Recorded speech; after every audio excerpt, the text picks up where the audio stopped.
আসসালামু আলাইকুম। সুপ্রিয় দর্শক, আপনারা দেখতে পাচ্ছেন আমাদের চর্যাপদ ডিগ্রি কলেজের যে সাইনবোর্ডটি রয়েছে, বৃষ্টি এবং প্রবল বেগে বাতাসের কারণে সেই সাইনবোর্ডটি পড়ে গিয়েছে। আপনারা দেখতে পাচ্ছেন এবং সামনে রয়েছে পরীক্ষার কেন্দ্র, এসএসসি পরীক্ষা চলমান।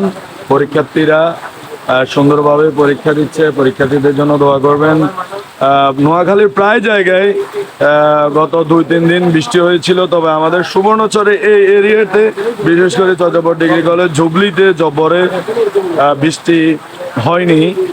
যাই হোক, আলহামদুলিল্লাহ, আল্লাহর অশেষ রহমতের বৃষ্টি শুরু হয়েছে। তবে বৃষ্টির সাথে রয়েছে প্রবল বাতাস।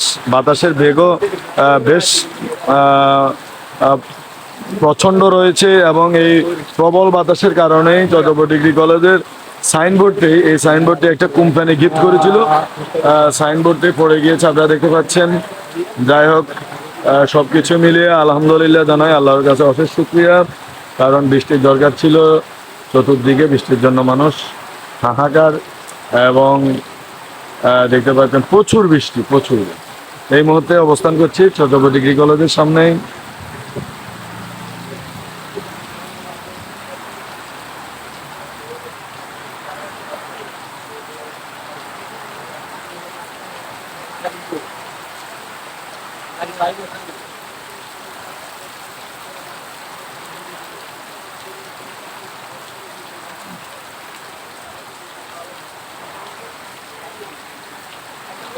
যাই হোক, সবাই দোয়া করবেন বৃষ্টিটা যেন আল্লাহ পাকের রহমতের বৃষ্টি হয়।